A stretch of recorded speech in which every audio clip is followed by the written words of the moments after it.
Ola, ola, pequenos exploradores e exploradoras. Sabedes que o noso mundo está cheiño de animais incribles, e que hai de todo. Animais enormes como os elefantes, e outros super pequeniños como as formigas. Algúns nadan no mar, outros voan polo ceo, e moitos corren que se aspelan. Estades listos e listas para descubrir todos os seus segredos? A ver, con tantísimos animais diferentes por aí, parece un misterio moi grande saber en que se parecen e en que non. Verdade que sí?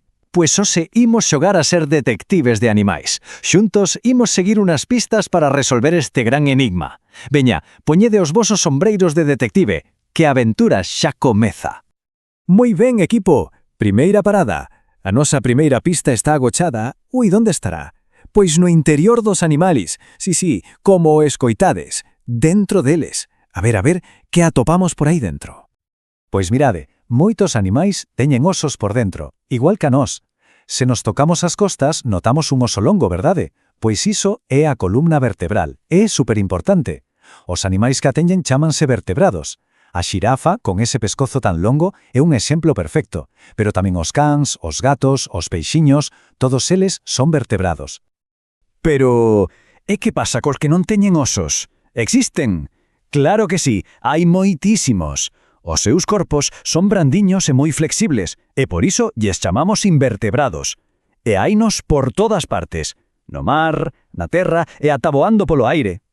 Fixadevos, por exemplo, nas esponxas. Viven pegadiñas no fondo do mar e ata parecen plantas, pero non vos deixedes enganar. Son animais. E hainas de moitas cores e formas. Usan todos eses buratiños que teñen para filtrar a agua e conseguir a súa comida. Vaya que listas son! E que me dicides das medusas? Parecen feitas de xelatina transparente, a que sí? Flotan na agua moi elegantes e usan os seus longos tentáculos para moverse e para cazar. Son preciosas, pero, ollo, algunhas pican un poquiño. E quen vive debaixo da terra facendo túneles? Pois as miñocas. O seu corpo é longo, moi brando, está formado por un montón de anéis, un detrás do outro. E sabedes que son as mellores amigas das plantas, porque o seu traballo axuda a que a terra estea moi sa e forte. Moi ben, detectives, a primeira pista xa está resolta. Estades preparados para a segunda? Esta pista ten que ver con algo que nos gusta a todos, a comida. A ver se adivinades que comen os animais. Imos descubrilo xuntos. Pois mirade, é moi doado. No mundo animal hai como dous grandes menús. Por un lado, están os que comen plantas, como a herba, as follas das árbores ou as froitas, e polo outro están os que comen carne, ou sexa, outros animais. Ánimo, que isto é fácil. Os que pero só comen plantas, chámanse herbívoros. Pensade nunha vaca tranquila no prado. Ñam, ñam, ñam. Pásase o día entero a mastigar herba fresca. Que aproveite! E que pasa cos que só comen carne? Pois eses son os carnívoros. E o rei dos carnívoros quen é? O león, claro. Co seu ruxido, brrr, que se oe por toda a sabana, sabemos que é un gran cazador. E se a un animal lle gusta tanto unha ensalada de follas como un anaquiño de carne, e se come de todo, entón é un omnívoro, como o oso, que o mesmo pode merendar uns fruitos do bosque ben ricos e un pouco máis tarde cear un peixe fresquiño que pescou no río. Gústalle todo. Bo traballo, equipo. Xa levamos 2 pistas. Preparados para a última? Esta é a máis tendra e bonita de todas. Imos descubrir como veñen ao mundo os bebés dos animais. Pois hai 2 formas principais. Algúns bebés medran moi quentiños e seguros dentro da barriga da súa mamá, mentras que outros medran dentro dun ovo que a mamá cuida con moito agariño ata que están listos para sair.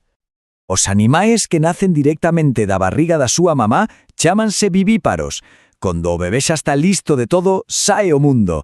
É o caso dos cabalos, que tenen uns poldriños que pasada, xa se poñen de pé aos pouquiños minutos de nacer. E os que nacen dos ovos, eses son os ovíparos. A mamá pon os ovos e despois duns días de cuidalos a cría rompe a casca dende dentro e... Sorpresa! Xa está aquí, como os petiños que saen do ovo da galiña. Peo, peo! Fantástico! Ya temos todas as pistas na man, o esqueleto, a comida e como nacen. Agora, como vos detectives que somos, imos usar todo o que aprendemos para resolver o noso caso final. Imos comparar 2 animais que parecen moi diferentes. Mirad esta táboa. A ver, primeiro, a abella. Ten esqueleto? No, é invertebrada. Moi ben. E que come? o néctar das flores, así que é herbívora. E como nace dun oviño, é ovípara. Perfecto. Ahora, a xirafa. Ten esqueleto? Sí. É vertebrada. E que come? Follas, así que tamén é herbívora. Mirade iso, teñen algo en común. E como nace da súa mamá, así que é vivípara. Que pasada, verdad? Pero esperade un momentiño, que a xirafa aínda nos garda un segredo moi pero que moi interesante sobre como come. Xa sabemos que é herbívora, sí, pero a súa forma de facer a digestión é toda unha aventura. Resulta que as xirafas, igual que as vacas, son ruminantes. E que quere decir iso? Pois atención, que mastigan a comida 2 veces. Primeiro tragan as follas case sen mastigar, e logo, cando están tranquilas, devolven esa comida á boca para ahora sí mastigala ben a modiño. Así aproveitan a moito mellor. E para rematar, a última pregunta deste caso. E nós, as persoas? A ver, comemos ensalada e froita, que son plantas, pero tamén polo ou peixe, que é carne. Entón, que somos? Herbívoros, carnívoros ou omnívoros? Pensade, pois claro, somos omnívoros. Misión cumplida, equipo de detectives. Sodes uns auténticos expertos e expertas en animais.